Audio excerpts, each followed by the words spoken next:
Every day, people would walk by his kennel, young couples looking for a playful companion, families with excited kids pointing at the small, fluffy dogs. They'd stop, maybe glance at his card, but they never stayed. A quick look, a dismissive shake of the head, and they'd move on. The shelter staff tried, of course. They'd tell people, he's gentle, so loyal, but their words seemed to bounce off a wall of preconception. Apollo was big. He was old. He had a scarred ear from a fight he'd long forgotten. He was, to them, a risk not worth taking. Weeks turned into months. Apollo became an expert at not hoping. He learned to sleep through the commotion, to keep his gaze steady, not pleading. There's a quiet dignity in that kind of self-preservation. He wasn't waiting for a miracle. He was just living out his days. The staff noticed it. They'd pat his head, whispering encouragement that felt hollow even to them. They were losing hope, too. Then came a Friday afternoon.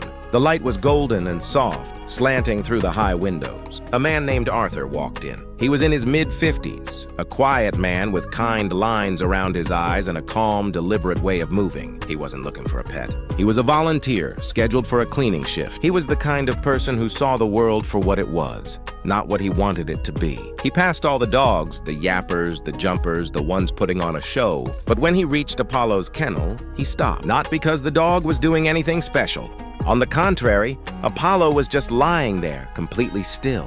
He didn't even lift his head. It was that very stillness, that lack of performance, that caught Arthur's attention. Arthur knelt down by the cage. "Hello there," he said softly. Apollo just blinked. A slow, almost regal blink. He didn't wag his tail. He didn't bark. He just watched Arthur with those deep, steady eyes. It wasn't a challenge. It was an invitation.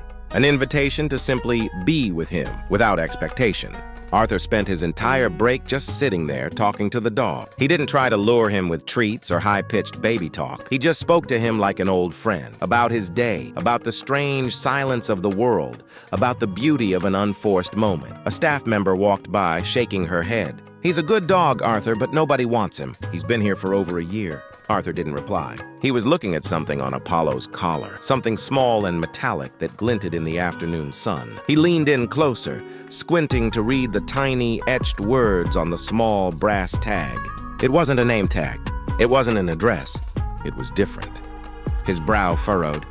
He reached into his pocket, pulled out his phone, and took a picture of the tag. He then stood up, thanked the staff member, and left. He didn't say a word about the dog. The staff member sighed, believing he, too, had passed judgment and moved on. The story seemed to be over before it even began. That night, Arthur didn't sleep. He was an archivist, a man who built his life on cataloging and preserving history. He saw the world in layers of story, in the echoes of the past. And that tiny tag on Apollo's collar had opened a door he never expected. He spent hours researching the code etched on it. The tag read, Project Sentry, Unit 734. It also had a series of alphanumeric characters.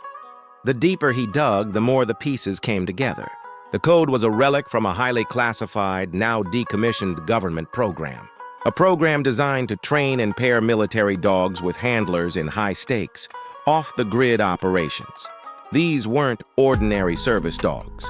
They were the silent shadows, the unseen protectors. The program was shut down years ago, and all the dogs were supposed to be rehomed to veteran families or retired handlers. But something had gone wrong. Arthur traced the alphanumeric code to a specific unit, and from there to a name, Captain Marcus Thorne. Marcus was a decorated Special Forces operative who was severely injured in his last tour. His name was well known in military circles, a hero. The last report on his file? He had suffered a traumatic brain injury in the line of duty and had been medically discharged. He had lost most of his memory, his sense of self. He was living in a long-term care facility, a ghost of the man he once was. The pieces clicked into place with a horrifying clarity. Apollo wasn't just a dog, he was a partner. A life-saving, loyal, and trained companion who had been separated from the one person who needed him most. And Marcus had lost the one memory of his life that could have helped him begin again, the memory of his best friend. The shelter staff hadn't rejected Apollo. The families who passed him by hadn't seen a misfit. They had seen a dog without a story. And because they saw no story, they had no reason to connect. But Arthur had the final piece of the puzzle. The tag wasn't a label. It was a cry for help. A final, Desperate message from a dog who understood his mission, even if his human didn't. The next day, Arthur went back to the shelter, but not to clean. He asked to adopt Apollo. The staff was stunned but thrilled. They processed the paperwork quickly, still baffled by his change of heart. Arthur didn't explain. He simply paid the fee and gently led the dog to his car. They drove in silence. Apollo sat in the passenger seat, his head held high, as if he knew where they were going. The final scene is set in a quiet, sterile room in a care facility. A man, Captain Marcus Thorne, is sitting in a chair by a window, staring out at a blank wall. His eyes are empty, his expression distant. Arthur opens the door and gently guides Apollo inside. Apollo stops just inside the threshold. His head lifts. His ears perk up. For the first time in the entire video, he looks alive. His tail, which had remained still for so long, gives a tentative, almost shy wag. He doesn't rush. He walks slowly, deliberately toward the man in the chair. He circles the chair once, a silent perimeter check, the way he was trained to do. Then he lays down at Marcus's feet, his head resting on the man's shoes. Marcus doesn't react. He doesn't move. Arthur's heart sinks. Had he been wrong? Was the connection broken for good? And then it happens, a flicker. Marcus's hand, which had been resting on the arm of the chair, slowly lifts. It trembles slightly before it lowers hesitantly to Apollo's head. The dog doesn't flinch. He just leans into the touch, his eyes closing, a soft, almost imperceptible rumble starting deep in his chest. And then a single word. A word whispered so softly it's barely audible. Sentry. Apollo wasn't just a dog waiting to be adopted.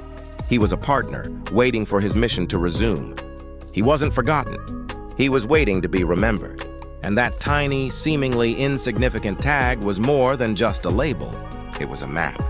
A map back to the one person who could finally see past the scars, past the age, and recognize the incredible story he held. Because sometimes the most profound connections in life aren't found in a search for something new, but in the slow, patient process of remembering something that was always there. The people who rejected Apollo didn't see him for what he was, but in the end, it only took one man reading a single word on a small brass tag to bring an entire world back into focus.